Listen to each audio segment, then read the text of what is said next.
Hello friends, welcome to गणित अंक। इस वीडियो में हम देखेंगे कोलिनियर एंड कोप्लिनर वेक्टर्स के ऊपर कुछ क्वेश्चंस जो जेईई मेंस और एडवांस में फ्रिक्वेंटली पूछे जाते हैं। तो उसके पहले हम देख लेते हैं concepts in short. Collinear vectors which are parallel और on same line support are called as collinear. तो मैथमेटिकली कैसे चेक किया जाता है कि वेक्टर्स कोलिनियर है या नहीं है? तो if one vector is multiple of other for some scalar value lambda, then they are said to be collinear.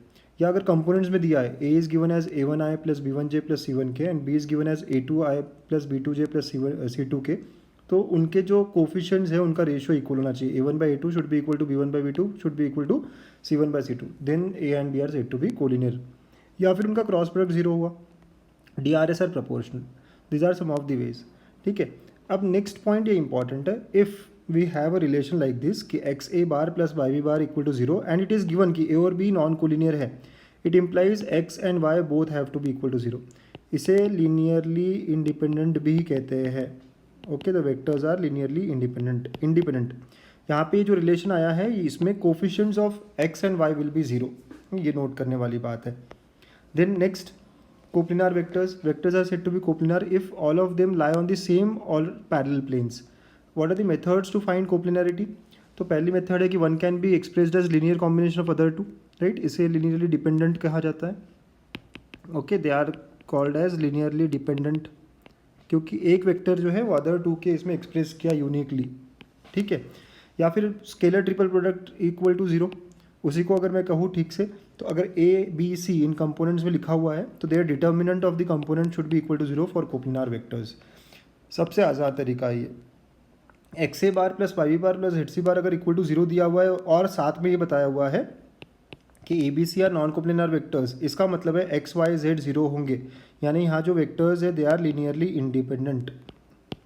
Okay, जो कोफिशिएंट्स रहेंगे वो ज़ीरो होने चाहिए। ठीक है, तो लीनियरली इंडिपेंडेंट हो गए ये वेक्टर्स, राइट। अगर ऐसा दिया होता है कि ये रिलेशन है और साथ में नॉन कोप्लिनार वेक्टर्स है, तब हम कहते हैं कि जो कोफिशिएंट है X Y Z they have to be zero. चलिए फोकस करते हैं एग्जांपल्स पे जो आए हैं। तो यहाँ इस पहले एग्जांपल में बोला गया है, 2019 का एग्जांपल है ये, कि alpha bar first vector is alpha bar which is lambda minus 2a bar plus b bar and beta bar which is equal to 4 lambda minus 2a bar plus 3b bar are given to vectors where a and b are non-collinear. The value of lambda for which alpha beta are collinear.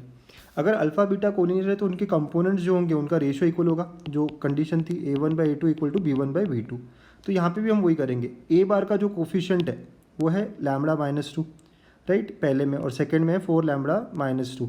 तो the ratio will be lambda by minus 2 upon 4 lambda minus 2 is equal to 1/3। इसको solve करते हैं तो it will be 3 lambda minus 6 is equal to 4 lambda minus 2, और lambda के terms एक side ले लिए तो यहाँ मिलेगा हमको लैम्बडा इक्वल टू -4 सॉल्व करके। तो the answer is first option, right. बहुत ही सिंपल क्वेश्चन था ये। ठीक है, तो आपको इन्फॉर्मेशन दी हुई थी just the ratio should be equal coefficients का, and we did that and we got the answer. बहुत सिंपल अप्रोच है। देन नेक्स्ट क्वेश्चन है, A B C are three vectors of which every pair is non collinear. मतलब A और B आपस में, B और सी और ए सारे नॉन कोलिनियर है। ठीक है, फिर उसके बाद बोला गया A plus 2b and B plus 3c are collinear with C and A. So हमें बोला गया A plus 2b is collinear with C, पहला स्टेटमेंट। तो इसको मैथमेटिकली लिखेंगे हम, A plus 2b is equal to lambda times C, right. ये हुआ हमारा पहला रिलेशन। एंड सेकेंड रिलेशन जो है वो हाँ दिया हुआ है, B plus 3c is collinear, मतलब I can say mu times A, right. Collinear जो है वो ए के साथ है, ये सेकेंड रिलेशन है। अब ये दो रिलेशन में से हम क्या करेंगे, बी को एलिमिनेट करना चाहेंगे। तो बी को एलिमिनेट करने के लिए I have to multiply equation 2 by 2।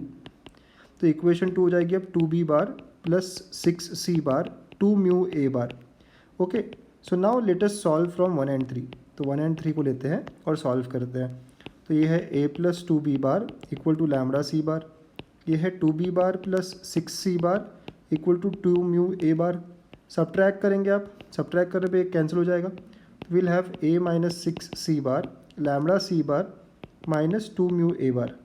सारा टर्म्स एक साइड ले लेंगे तो इट विल बी ना 1 plus 2 mu into A bar, right, plus minus 6 minus lambda C bar equal to 0। ना it was given in question क्या A and C vector are non collinear. Right. तो आपने concept पढ़ा था, right, आपने concept पढ़ा था स्टार्टिंग में कि X A bar plus Y B bar equal to 0 and A B are non collinear, तो then x equal to Y equal to 0, right. ये लीनियरली इंडिपेंडेंट वाली केस है। तो इसका मतलब जो कोफिशिएंट्स है, ये जो कोफिशिएंट्स है ये 0 होने चाहिए। ओके, तो ये कोफिशिएंट 0 होने चाहिए। इसका मतलब हमें मिलेगा 1 + 2 म्यू इक्वल टू 0 और म्यू इज इक्वल टू -½ वैसे ही यहाँ पे -6 माइनस लैम्बडा इक्वल टू 0, तो लैम्बडा की वैल्यू मिली -6। तो लेटेस्ट से ये लैम्बडा का वैल्यू जो है -6, ये मैं पुट करता हूँ रिलेशन 1 में। तो आप देखिए, आप यहाँ पे रिलेशन 1 है आपके पास a + 2b equal to lambda C, जो हमें स्टार्टिंग में मिला था। So therefore we what we get a + 2b equal to lambda C मतलब -6c। तो we have here a bar plus 2b bar plus, okay, ये 6c जो है इस साइड लेके गए तो +6c इक्वल टू 0। तो this we wanted the value of a bar plus 2b bar plus 6c bar. So a bar plus 2b bar plus 6c bar is equal to 0, ऐसा answer हमारा आता है, right. ये information, ये जो concept है ये बहुत इंपॉर्टेंट है कि जब दिया हुआ हो कि they are non collinear then their coefficients has to be equal to 0। तो यहाँ जो कोफिशिएंट्स है उसको हमने इक्वल टू 0 किया व्हाइल सॉल्विंग इस स्टेप में, ठीक। तो ये सेकेंड क्वेश्चन था। सिमिलरली लेट अस सी नेक्स्ट क्वेश्चन। थर्ड क्वेश्चन है, इफ़, ये भी जेई में आया हुआ है, सारे जेई में आए हुए क्वेश्चन ही है। तो इफ़ ए बार, ये so determinant it is equal to 0 and the vectors are non coplanar बोला गया है, ओके। तो सबसे पहले तो जो डिटर्मिनेंट है उसको लिख लेते हैं। तो a² 1 + a³ b² 1 + b³ c² 1 + c³ equal to 0 है। तो डिटर्मिनेंट की एक प्रॉपर्टी है, it can be written as sum of two determinants. इसको मैं ऐसा दो डिटर्मिनेंट में लिख सकता हूँ, a b c ऐसे ही रहेगा पहला कॉलम, सेकंड कॉलम भी ऐसे रहेगा, थर्ड कॉलम को मैं स्प्लिट करता हूँ 1 1 1 प्लस, राइट। यहाँ पे मैं फिर से स्प्लिट कर रहा हूँ, तो पहला कॉलम और सेकंड कॉलम सेम है, थर्ड कॉलम को हमने स्प्लिट किया है, तो a³ b³ c³ equal to 0 हो जाएगा, ठीक है। तो अब ये जो सेकंड डिटर्मिनेंट है इसमें से मैं फर्स्ट रो में से a कॉमन निकाल सकता हूँ, राइट। फर्स्ट रो जो है इसमें से a कॉमन निकाल सकता हूँ, वैसे सेकंड रो में से b और थर्ड रो में से c। तो if I do that what do I gate, पहला तो एज इट इज़ है, ठीक है, c² 1, यहाँ से मैं a b c, first row से a b, सेकंड रो से b और थर्ड रो से c निकालता हूँ, तो ये 1a² 1b² 1c² equal to 0 हो जाएगा, ठीक है। अब मैं यहाँ पे कुछ रोज़ को, कॉलम्स को इंटरचेंज करता हूँ। तो लेट अस से I will change c1 with c3, okay.